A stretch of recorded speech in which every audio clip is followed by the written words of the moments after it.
ngasi Mars ki tang taraga mapanda ngasi nungtul phongba tipsifongna ngasi thokiba thodoksinda Manipur Top Channel ki pawkhra update tawjage ahanbada Mars kunga mathoida pung tara mangagi general strike lakthokle KCP MC Progressive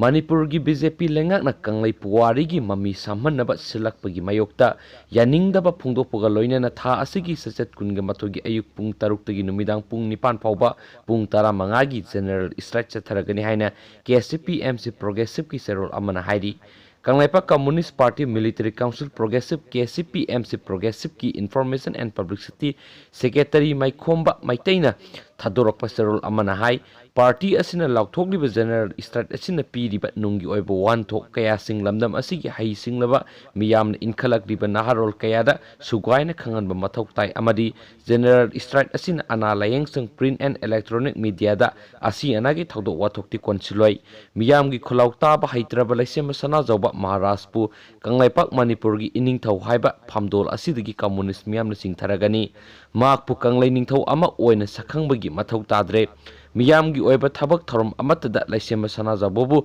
iningthau amagum saruk yahaloidabani kanglai miyamna ikok nonduna laisema sana jabobu ikai khumnabadi kanglai iningthauni haiba adudani Haujikti miyamgi lamdam asigi mayokta lepkhrabanina mahakpu makhatana kanglai inithau ama oina sakhangbagi kanaba leitre mahakpu party na matam suppagi kanglai pakta boycott tawre Sarul asina makhatana hai kanglai ningthaural kayagi matik miyai laikhraba ningthau phambalbu India lengaki khuya leknaba hotnabada iningthau laisem sana jawbana yeknaba amagum thanglakliba miyamgi mayokta leiba khongthang asibu malemgi miyamda ningtamba hanjinmagi communist lantheng chathariba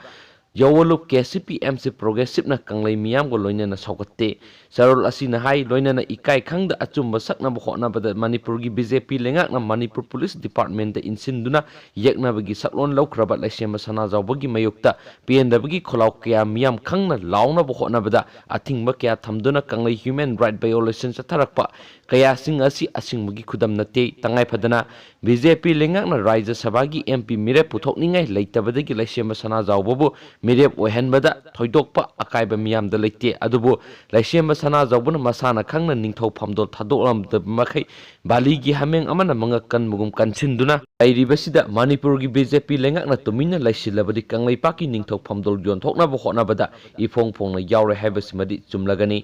BJP gi Chief Minister na miyam gi khanba amadi kanglai puwari bu masak khangba oiragadi laisema sana jawbobu MP vote pangthok tringai kanglai ningthau phamdol thadok hangadabani kanglai miyam na su tungi lambi kyada sagolakhani nakal amaromdana Social Scientist Dr. Donabir Resramna social media da iningthau laisema sana jawbana waringe matamdadi kanamata mateng pangkhide haujikna ayet papi haina phongdokpa party na thengnare masigi matangda party na haijaningbadi Loi Chankraba Lepak amagi miyamna awaba mayuknaba haibasi masana tarabu wafamni warning de haiduna apokpi imagi khwangchet phiji temsingna khraba yeknaba amada iningthau amana miyamgi ayaba yaudana phongna ku tu sitnaba haibasi lamdam asigi layoi khraba ipa ipusingna satnaramba lambi nate ngasi maning tambak kanglaipak Manipur amagi damak nungsiraba miyoi kyan imung manung thadoktuna langi lanpham mayok nari haibasi Dr. Danarbi Laisramna ngak kokthokpirurubagi mami tai masi tasingna social scientist amagi laibak thiba tangkakni haibada haimnan mathokloi hari aduga atopa maruoiba paw manamu 11-12 ki theory practical anauba schedule leplaga pangthokani Biren Council of Higher Secondary Education Manipur gi Secretary CS Birena Thadorokpa Sarol da Council asina pangthokpa class 11 amadi 12 ki theory amadi practical gi matam tha asigi kunthra mathu gi manungda anauba matam amad leplaga pangthokani parikya ga mari lainaba thabak thoramsing March kunthra ga mathoi fawba suspend tawre hairi adumakpu karamba matamdagi hairiba anauba schedule asi leplakadagi haibadudi chapchana khangma ngamdre aduga atopa marueba pawmanamu na IM gi kedar mga fazin kibagi mayokta Senapati area da lambi thingduna protest tokrai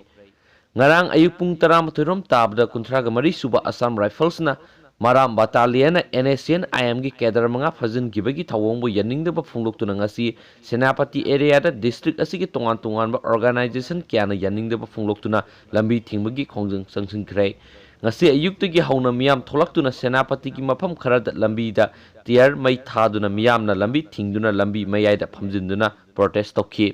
lambi thingbagi khongjang aduna maram oiraga lambi da thokpa gari sing panduna leire khongjang changchilibasing na Assam Rifles na phakiba NSN IM gi kulai paidaba kedar manga adu ngarang ahing digi hauraga pung 12 gi manungda thadokadabani haina organization sing NPO SDSA amadi SDWA na demand tawkhibane phakiba kedar manga adu Senapati District Court puthoklaba matung bel thadokre haina su pauksi asina makha tana phungdurak